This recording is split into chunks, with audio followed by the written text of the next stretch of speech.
की जय।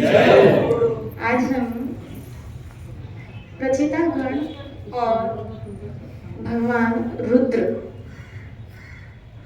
के बीच का संवाद जो चला वो भागवत से सुन रहे हैं।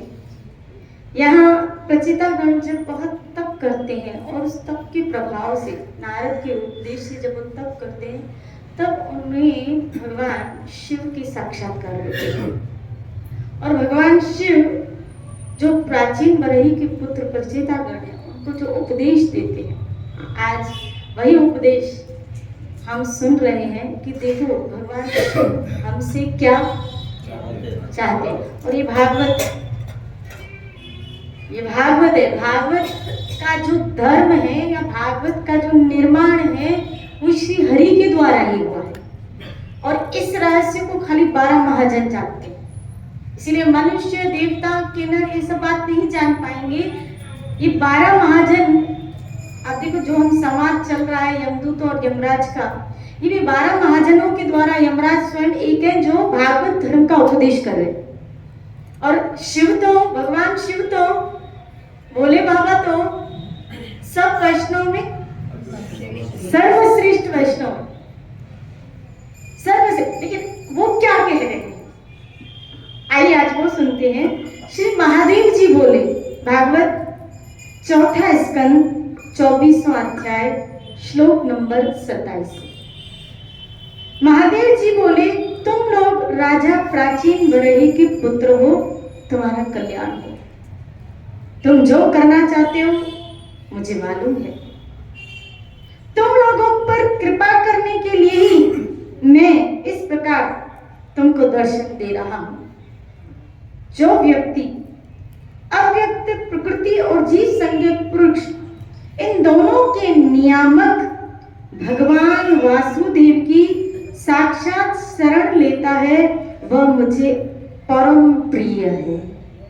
श्री राधे बोलिए। ये कौन कह रहे हैं? इसका मतलब है आप जो रोज कथा कीर्तन कर रहे हो, जो नाम जप कर रहे हो, जो भगवान की शरण लिए हुए हो, आप ऐसे ही भगवान शिव के प्यारे। वो प्रिय भी नहीं बोला, मेरे परम प्रिय है। मेरे परम प्रिय वो लोग हैं कौन? जो लोग भगवान वासुदेव की साक्षात शरण लेते हैं। और ये मैं आपको भागवत इसलिए मैंने कहा था कि मैं इस दिन सुनाऊंगी आपको कि भगवान शिव हमसे क्या चाहते हैं, क्या चाहते हैं और वो कैसे प्रसन्न। देखो किसी भी देव की आराधना, वास्तव में आराधना तो उसकी प्रसन्नता है ना। और मुझे लगता है कि लोग देवी देवताओं की उपासना तो फल आकांक्षा के हेतु करते हैं, उनके अंदर प्रसन्नता का भाव नहीं होता है कि वो उस देव को प्रसन्न करें। उनका तो एक कमिटमेंट होता है। क्या होता है? एक कमिटमेंट, एक व्यापार होता है। और अगर वो देवी देवता उसकी फल आकांक्षा पूरी करे तो उसको वो अच्छा लगता है, नहीं तो उसको बदलते भी देर नहीं लगती है। श्री राधे बोलिए। इसीलिए प्यार तो खाली, भक्ति तो खाली मेरे श्री हरि की, जहां ये भक्त, जब जीव निष्कामता में, जब कोई जीव परम प्रेम के तत्व को जान लेता है तभी वो श्री हरि की उपासना कर पाता है। जब तक कामना है तब तक तो भटकना है, जब तक कामना है तब तक तो भटकना है। निष्कामता ही तो, अरे मैं तो यहाँ तक कहूँ कि अगर किसी देवी देवता की निष्कामता से उपासना भी करते हो ना, जैसे नरसिंह मेहता ने की, शिव जी की, आप देखो क्या हुआ, उनको सीधा साक्षात ठाकुर ठाकुरानी के दर्शन हुए। किसी देवी देवता की कोई निष्कामता से उपासना करता है ना तो उसको ठाकुर जी ही मिलते हैं, उसको ठाकुर जी की भक्ति ही प्राप्त होती है। और विशेषकर जो भगवान शिव के भक्त है ना, अगर वो निष्कामता से शिव की उपासना कर रहे हैं, भगवान शिव उनको श्री कृष्ण की तरफ ही भेजेंगे, प्रभु की तरफ ही भेजेंगे। श्री राधे बोलिए। तो यहाँ वो कह रहे हैं कि जो वासुदेव की साक्षात शरण लेता है वह मुझे अत्यंत प्रिय है। अपने वर्ण आश्रम धर्म का भली भांति पालन करने वाला पुरुष 100 जन्म के बाद ब्रह्मा के पद को प्राप्त करता है।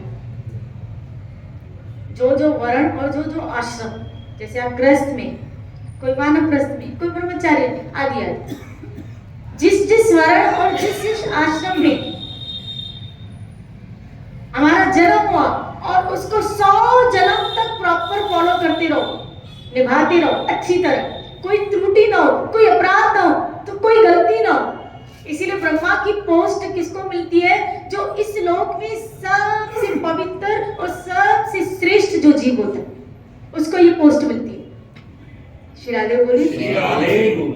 उसको ब्रह्मा की पोस्ट, क्योंकि उसको लोक संभालना है, इतना ईमानदार भी होना चाहिए। श्री राधे बोली। तो यहाँ तो बताया 100 जन्मों तक वो वर्ण आश्रम धर्म का बहुत अच्छी तरह पालन करे, तब जाके उसको ब्रह्मा का पद मिलता है। और इससे भी अधिक पुण्य होने पर वो मुझे प्राप्त करता है। श्री राधे बोलिए। यानी शिव जी की भक्ति या शिव जी को इससे भी अधिक पुण्य हो तो शिवलोक की प्राप्ति होती है। परंतु परंतु परंतु परंतु श्री राधे बोलिए। यहाँ भगवान शिव क्या 100 जन्मों के बाद वर्ण आश्रम धर्म का अच्छी तरह दिमाग में बिठा लो ये श्लोक, तब आपको पता चलेगा ये माला जो घुमा रहे हो, जो कृष्ण कृष्ण बोल रहे हो, आप क्या कर रहे हो। भागवत इसी तत्व को, वासुदेव तत्व को, श्री कृष्ण भक्ति तत्व को प्रदान कर रही है। पता नहीं क्यों ये खोपड़ी में हम लोगों की बात। श्री राधे बोली।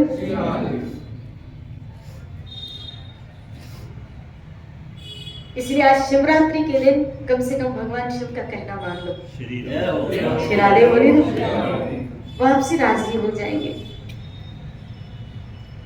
तो 100 जन्मों के बाद कोई पवित्र जीवों वर्ण आश्रम धर्म को फॉलो करे तो ब्रह्मा के पद को प्राप्त करेगा।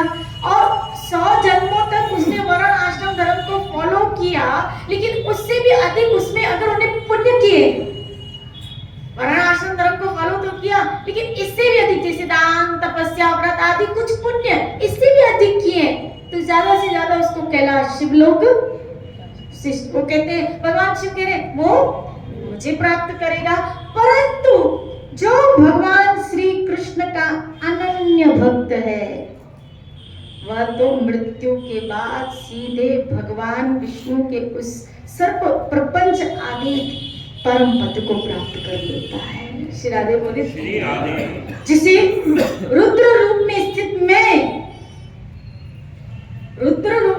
में और अन्य अधिकारिक देवता अपने अपने अधिकार की समाप्ति के बाद भी प्राप्त मुश्किल से कर पाए।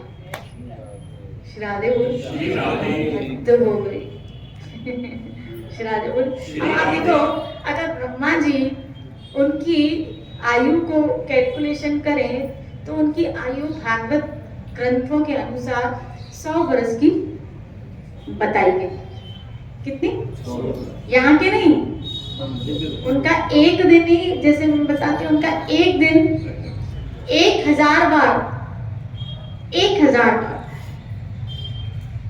सत्युग त्रेता द्वापर और कलयुग बीतता है तो एक दिन होता है। सत्युग त्रेता द्वापर कलयुग, ये 4 युगों को मिलाओ उसकी गणना के अनुसार, और ये जब 1000 बार बीतता है तो उनका एक, और इतनी लंबी उनकी रात्रि है, उतनी लंबी उनकी रात्रि है। तो सोचो उनके 100 वर्ष कितने लंबे, और उसके बाद उन 100 वर्षों के बाद जब वो करते रहे, सृष्टि का क्रम चलाते रहे, करते रहे, उनके जब 100 वर्ष पूरे होंगे तब जाके वो भगवत धाम जाएंगे। और उसमें भी कोई गलती हो गई तो श्री राधे बोली। वो ना ब्रह्मा से एक बार गलती हुई और भगवान ने उसको तारे दिखा दिए।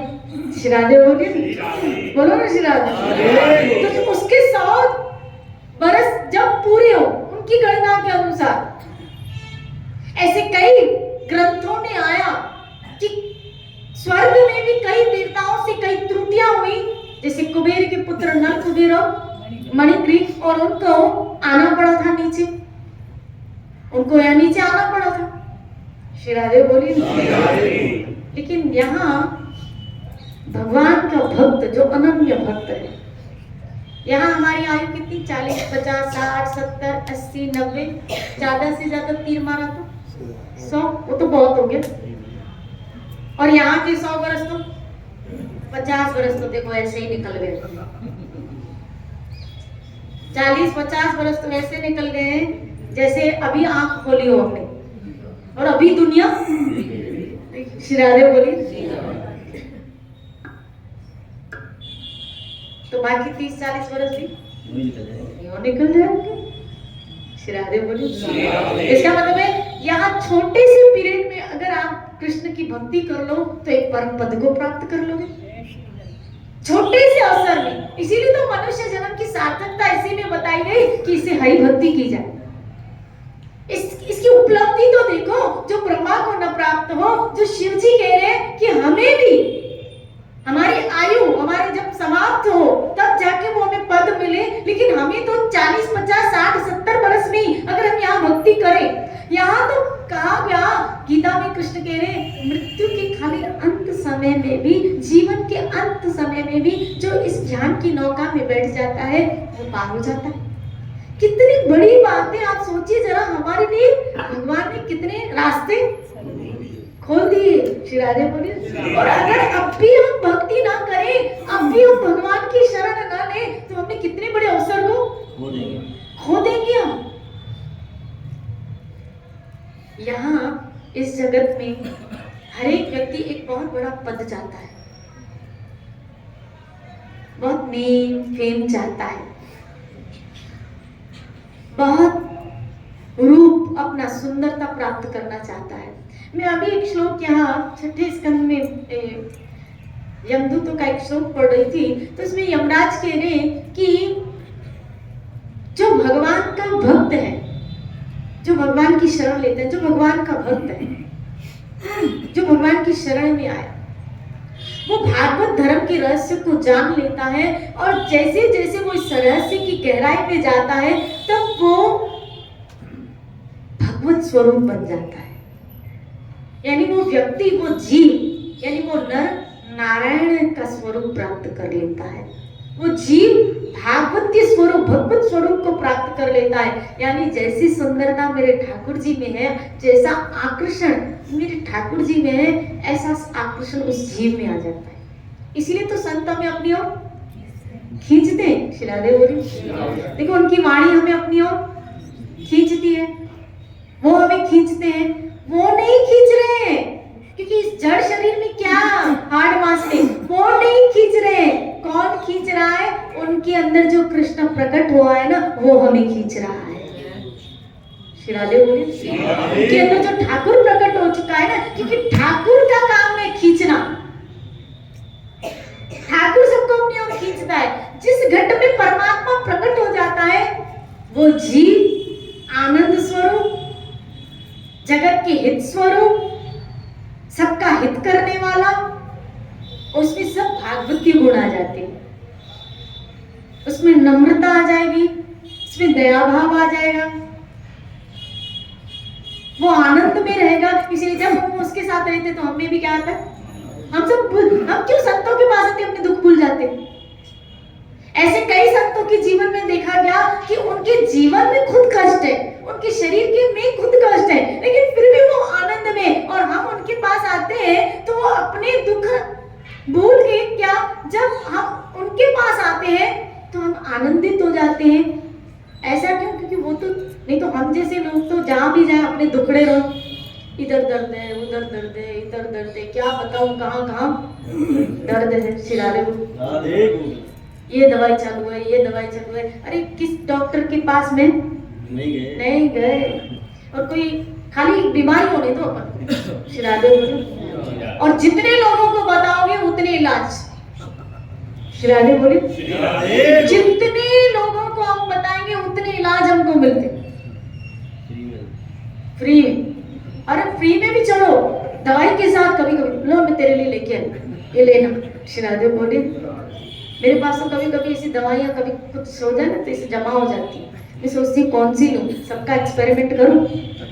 श्री राधे बोलिए, बोलो ना श्री राधे, बोलो ना श्री राधे।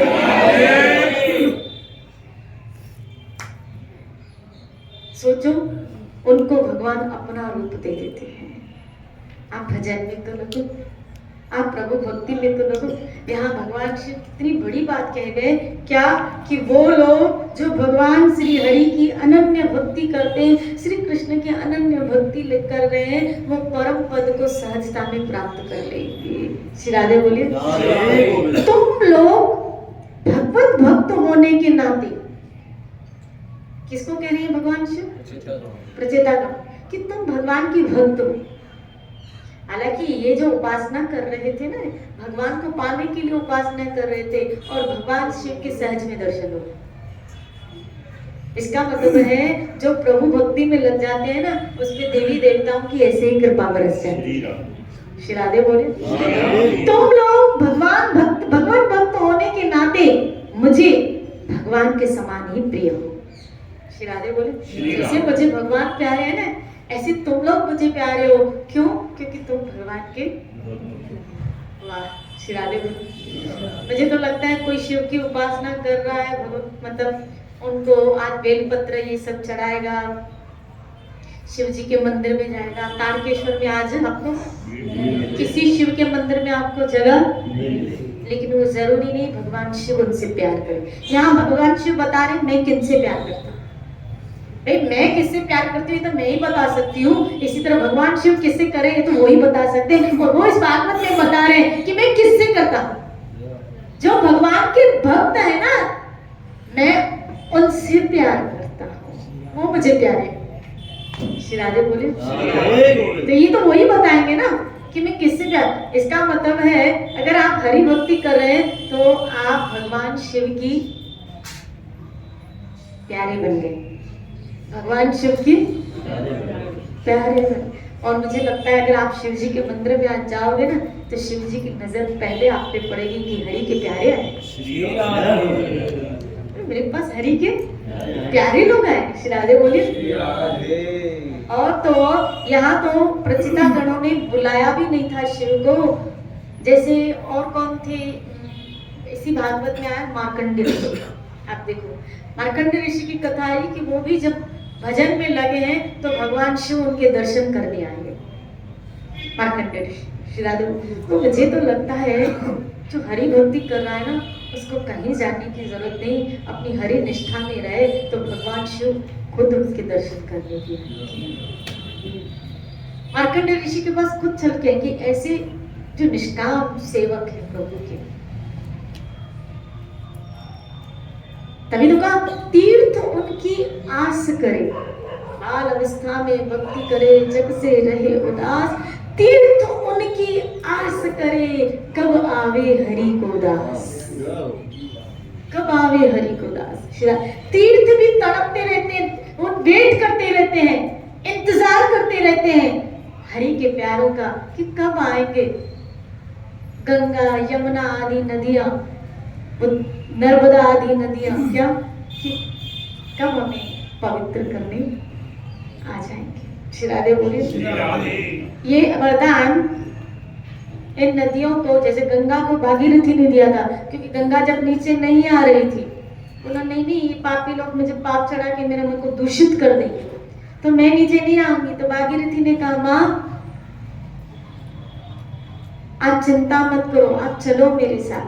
तो बोला वो पापी लोग नहा के आपके ऊपर पाप चढ़ा के जाएंगे, लेकिन जब हरि के भक्त आपके जल में नहाएंगे ना तो आपके सारे पाप धुल जाएंगे। क्योंकि भगवान के चरणों से गंगा निकली, भगवान के चरणों का दोहन करने से पाप, चरणामृत हम लेते हैं ना, चरणामृत क्या करता है, समस्त पाप राशि को मुक्त कर देता है, दुर्वासनाओं को मुक्त कर देता है। तो जो हरि के प्यारे उनके घट में मेरा ठाकुर चरण विराजित होते हैं, तो जब वो डुबकी लगाते हैं, जब वो नहाते हैं, तो वो जल उनके जब शरीर से छूता है तो हृदय स्थल परमात्मा के चरणों को छू लेता है। इसीलिए उन पवित्र आत्माओं, उन भगवत भक्तों से वो नदियां गंगा यमुना आदि नदियां भी पवित्र हो जाती हैं। इसलिए कहा तीर्थ उनकी आस करे, कब आवे हरि को दास। श्री राधे बोलिए। इसका मतलब है, मुझे तो लगता है क्या हरि भक्ति के अतिरिक्त और कोई पवित्र करने का, शुद्ध करने का रास्ता है। जो लोग हरि भक्ति में लग गए, हरि भजन में लग गए, इसीलिए तो वैष्णव के दर्शनों की मान्यता बताई गई है कि जो भजन कर रहे हैं खाली उनके दर्शन हो जाए, खाली उन भजन करने वालों की, उन वैष्णवों के दर्शन हो जाए तो आंखें हमारी पवित्र हो जाए। श्री राधे बोलिए। तुम लोग भगवत भक्त होने के नाते मुझे भगवान के समान ही प्यारे हो। इसी प्रकार भगवान शिव कह रहे, इसी प्रकार भगवान के भक्तों को भी मुझसे बढ़कर और कोई कभी प्रिय नहीं होता है। श्री राधे बोलिए। यानी जो भगवान के भक्त होते हैं ना, वो मेरा सम्मान करते हैं, मेरा कभी अपमान नहीं करते। कभी भी कोई भगवत भक्त वो किसी का अपमान नहीं करता, तो भगवान शिव का तो बहुत दूर की बात है। वो किसी देवी देवता का अपमान नहीं करता। यहाँ बताया कि जो भगवान के भक्त है ना, वो भक्तों को भी मुझसे बढ़कर, क्योंकि उनको पता है सब श्रेष्ठों में श्रेष्ठ कौन है, भगवान शिव। विष्णु श्रेष्ठ, शंभु भक्तों में सर्वश्रेष्ठ है। तो हमें अगर भक्त कृपा चाहिए, महाजन की कृपा चाहिए, तो हमें भोले बाबा को जरूर सम्मान और रेस्पेक्ट देनी भी। और मैं तो कहती हूँ, इनको तो छोड़ो, हमें किसी का भी तिरस्कार अपमान नहीं करना, किसी देवी देवता का। रास्ते में चल रहे हो, ठीक है, आपकी निष्ठा कृष्ण में, मैं मानती हूँ आपकी निष्ठा कृष्ण में, लेकिन इसका मतलब ये नहीं है कि हमें किसी के अपमान करने का अधिकार मिल गया, या किसी देवी देवता के विषय में टीका टिप्पणी करने का अधिकार मिल गया। श्री राधे बोलिए। ये गलतफहमी में मत रहना, क्योंकि भगवान का शुद्ध भक्त कभी भी किसी का अपमान नहीं करता, चाहे वो गणेश जी हो, चाहे फिर वो भगवान शिव हो, चाहे फिर वो मां दुर्गा हो, किसी भी देवी देवता का। हमें सबका यथाशक्ति, हाँ, निष्ठा कृष्ण में रखो। मांगेंगे तो कृष्ण से मांगेंगे, झुकेंगे तो कृष्ण के आगे झुकेंगे। हमें पता है हमारी श्री जी के अतिरिक्त और कोई दिव्य देवी नहीं है, हम जानते हैं। श्री कृष्ण से अतिरिक्त और कोई परम तत्व नहीं है, हम जानते हैं। हमारा सिर वहां झुक गया है और बार बार वहीं सजदे करेगा, लेकिन इसका मतलब ये नहीं है कि आप किसी को अवॉइड या किसी का तिरस्कार करें। श्री राधे बोलिए। मैं फिर कह रही हूँ, किसी का अवॉइड, किसी का तिरस्कार नहीं करना। श्री राधे बोलिए। आप रास्ते से जा रहे हैं, कोई देवी का मंदिर आ गया, आपने हाथ जोड़ दिया, क्या गया आपका? उसकी कृपा ही मिलेगी। श्री राधे बोलिए। भगवान शिव का भले आप अंदर नहीं गए, लेकिन हाथ जोड़, हाँ, हम नहीं करते।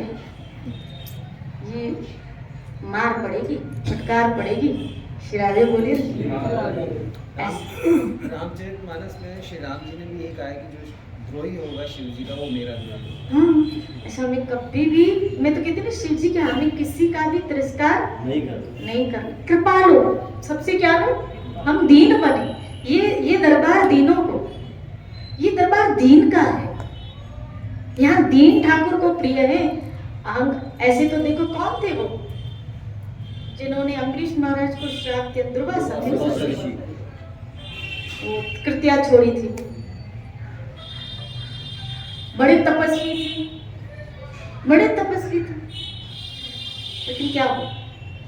अम्बरीश जी दीन थे, अम्बरीश महाराज दीन थे, और वो बड़े तपस्वी थे। श्री राधे बोली। तप का बल था, लेकिन क्या हुआ आपने देखा, किसकी विजय हुई? किसको आखिर झुकना, तपस्या को झुकना पड़ा? दीन तो झुका है भाई। दीन व्यक्ति तो वैसे ही उल्टा हुआ क्या, जब दुर्वासा घूम फिर के अम्बरीश जी के पास आए, कभी आप ये चरित्र पढ़ो, कितना सुंदर है कि जब घूम फिर के कहीं भी उनको माफी नहीं मिली और अम्बरीश जी महाराज के पास आए। आपको पता है अम्बरीश जी महाराज ने पहला काम क्या किया? क्या? उनके चरणों में दंडवत झुक गए। हालांकि झुकना तो किसको चाहिए था? श्री राधे बोली, वो झुक गए और इस बात का खिन्नता हुई उनको कि मेरी वजह से इनको इतना भ्रमण करना पड़ा, इनको इतनी तकलीफ भोगनी पड़ी और अंततः उनको हाथ जोड़ के सुदर्शन को कहना पड़ा कि आप अपराध क्षमा करें, आप चाहिए, मुझे दुख हो रहा है। वैष्णव का हृदय ऐसे होता है कि कोई उसको दुख दे रहा है और उसको कष्ट दे रहा है, लेकिन वो सामने वाला जो उसको कष्ट दे रहा है, और अगर उसको भी कष्ट हो रहा है उसी के कर्मों के कारण, उसी के कर्म के कारण उसको कष्ट हो रहा है, तो भी वैष्णव को दुख होता है कि प्रभु इसको माफ कर दो। मैं जानता हूं कि इस अपराध के कारण इसको ये दंड, लेकिन इसको माफ कर दीजिए प्रभु, इस पे दया कीजिए। ये है वैष्णव। रंच मात्र भी उसके अंदर द्वेष नहीं, रंच मात्र भी। श्री राधे बोल, धन्य है ऐसे वैष्णव। वांछा कल्पतरुभ्यश्च कृपा सिन्धुभ्येव च पतितनां पावनेभ्यो वैष्णवेभ्यो। आइए हम सब भी भगवान शिव की कृपा प्राप्त करें आज के दिन। और आज जरूर जब भगवान शिव के मंदिर में आप अगर जाएं तो यही प्रार्थना मांगिएगा, यही उनसे आशीर्वाद, ब्लेसिंग, कृपा लीजिएगा कि आप मुझ पे कृपा कीजिए ताकि मेरी हरि भक्ति और मेरा हरि भजन और बढ़े। मुझे नित्य प्रति संतों का संग, मेरे जीवन में सत्संग हो। श्री राधे बोलो। और याद रखिए, अगर हमारे जीवन में सत्संग होगी ना तो कभी हमारा पतन नहीं होगा। श्री राधे बोले, कभी पतन नहीं होगा। नहीं तो माया की डगर बड़ी अटपटी है, बड़ी अटपटी है। इसलिए भगवान शिव से प्रार्थना करो, हे महादेव जी हमारे ऊपर कृपा करो कि हमें संतों का संग मिले, हमें भजन बढ़े, हमारी भक्ति बढ़े। जय जय श्री राम।